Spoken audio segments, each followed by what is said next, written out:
Hello everyone, welcome to my kitchen. તો મિત્રો, આજે હું તમારી સાથે શેર કરવાની છું ચીપડામાંથી બનતું રાયતાના અથાણાની રેસીપી. તો આ અથાણું ખાવાનું ખૂબ જ મજા આવે તેવું છે અને આ અથાણું તમે ચોમાસાની સિઝનમાં બનાવીને ખાઈ શકો તેવું છે.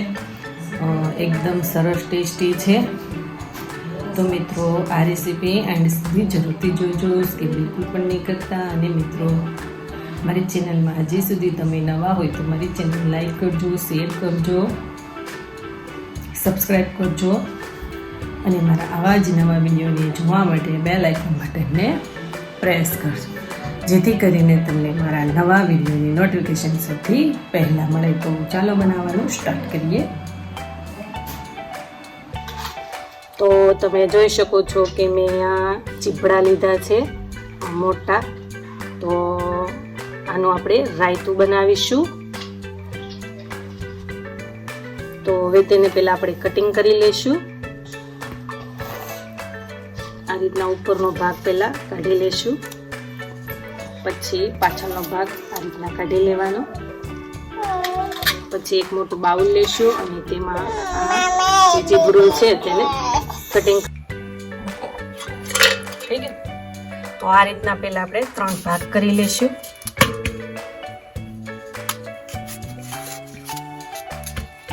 અને વચ્ચેથી આ રીતના 2 ભાગ કરી લેવાના.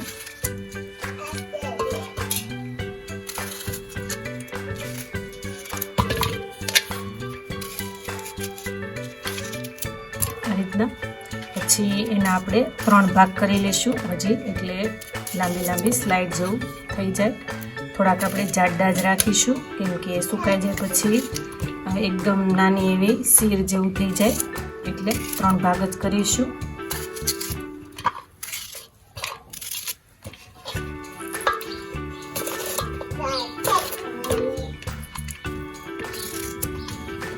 તો હવે આપણે બધા જ ચીપડા આ રીતના કટિંગ કરી લેવાના છે.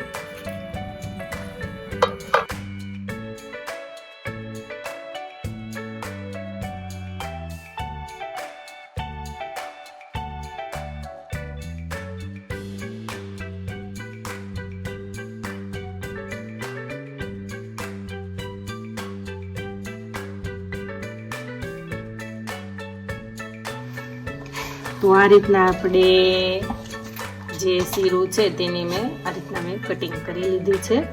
તો હવે તેમાં આપણે મીઠું એડ કરી દઈશું. પહેલાં આપણે મોટા બાઉલમાં તેને એડ કરી લઈશું, જેથી કરીને તેને આપણે આ રીતના સ્વાદ અનુસાર મીઠું એડ કરીશું. જેટલું તમને ખારું ભાવતું હોય રાયતું તેટલું મીઠું એડ કરીશું. મેં અહીંયા અડધા વાટકા જેટલું એડ કર્યું છે.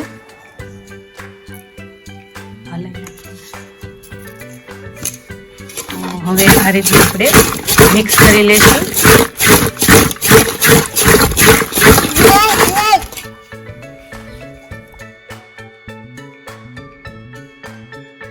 આ રીતના મિક્સ કરી લીધું છે. તો હવે તેને આપણે આખો દિવસ રાખીશું અને વચ્ચે વચ્ચે કલાકે આ રીતના ઉપરથી નીચે કરતા રહેવાનું છે. કલાકે 1 દિવસ રાખીશું. પછી તેને આપણે એને સૂકવી દેવાના છે તડકામાં.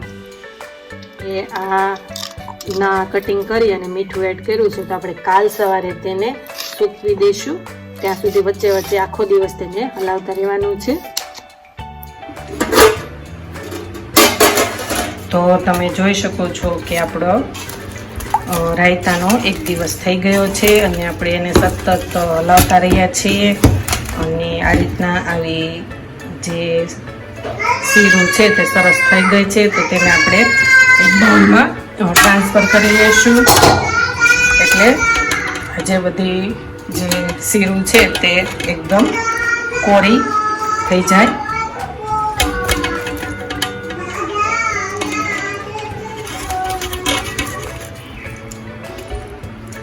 અને જેટલું પણ પાણી નીચે છે તે બધું જતું રહે.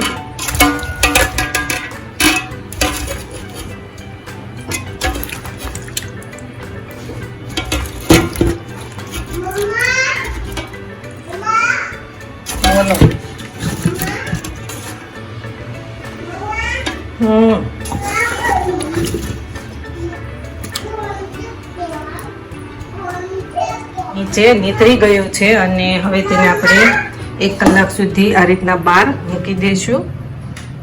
તડકો પણ નહીં, છાંયો નહીં, એ રીતના. પછી તેને આપણે એક એક કરીને સૂકવી દેવાની છે.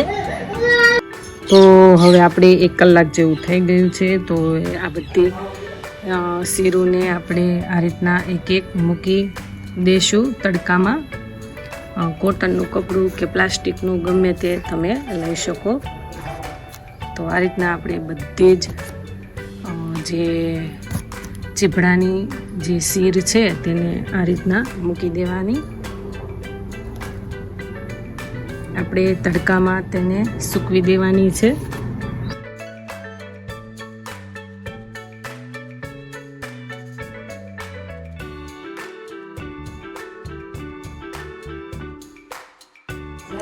તો આ રીતના આપણે રાયતાને બધા શીરોને સૂકવી દીધી છે.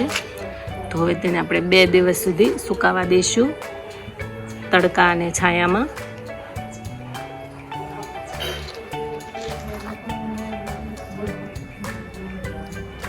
તો તમે જોઈ શકો છો કે આપણી જે ચીભડાની ચીરું છે તે એકદમ સુકાઈ ગઈ છે. તમે જોઈ શકો છો. તો હવે આ બધી જ જે શીરું છે તેને આપણે એક બાઉલમાં લઈ લેશું.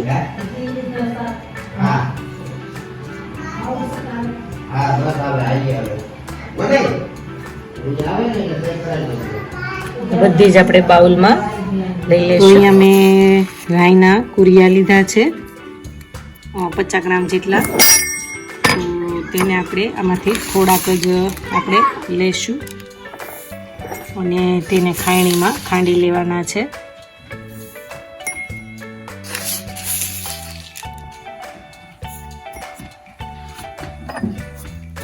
આ રીતના ખાંડી લઈશું. તો તમે જોઈ શકો છો કે રાઈના કુરિયાને આ રીતના મેં ઝીણા ઝીણા ખાંડી લીધા છે.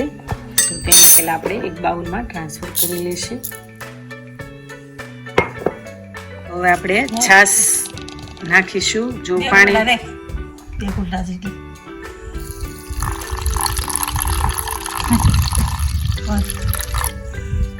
તો છાશ કે પાણીનો જે તમારે ઉપયોગ કરવો હોય તે કરી શકો. છાશ કા લીંબુથી અને આ રીતના મિક્સ કરી લેશું.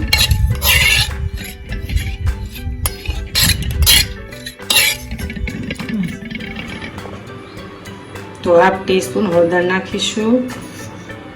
સ્વાદ અનુસાર મીઠું એડ કરીશું. મિક્સ કરી લેશું અને હવે તેને આપણે ઉપર ડીશ ઢાંકી અને 1 દિવસ સુધી પલાળવા દેવાનું છે. તો કાલ સવારે તેને આપણો વઘાર કરીશું. ત્યાં સુધી તેને આ રીતના ઢાંકી અને મૂકી દેવાનું છે.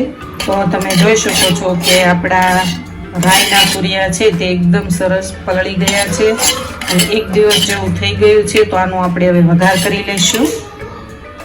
ગેસ ઓન કરીશું. નાનું બાઉલ મૂકીશું.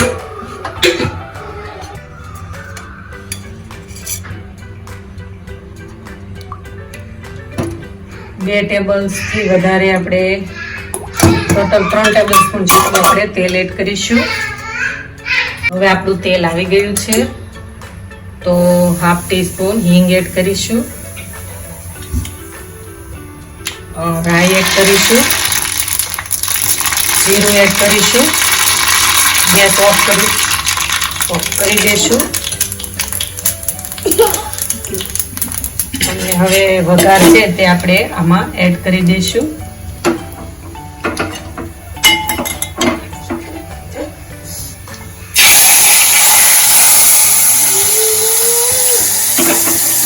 મિક્સ કરી દઈશું.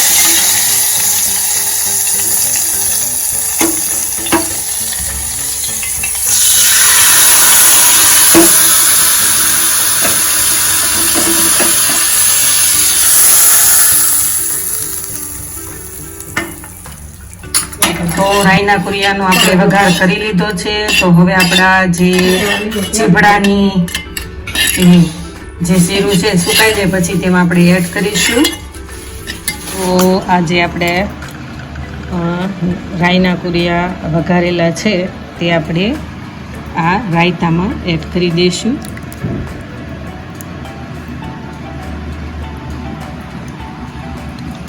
મિક્સ કરી લેશું.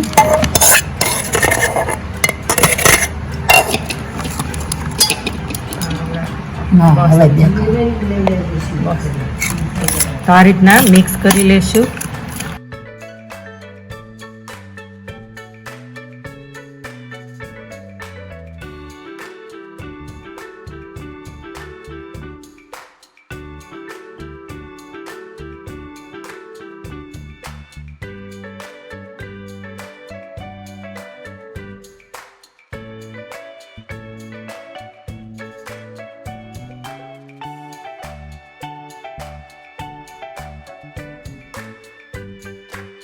તો મિત્રો તમે જોઈ શકો છો કે આપણું ચીભડાનું રાયતું એકદમ સરસ બનીને એવું રેડી થઈ ગયું છે. તો આ રાયતું ખાવાની ખૂબ જ મજા આવે તેવું છે. ભાખરી સાથે, રોટલી સાથે, સવારના ટાઈમે, બપોરના ટાઈમે પણ તમે ખાઈ શકો છો. એકદમ ટેસ્ટી આ રાયતું છે. તો આ રેસીપી ઘરે બનાવવાની એકવાર જરૂર ટ્રાય કરજો, ખૂબ જ ટેસ્ટી લાગશે.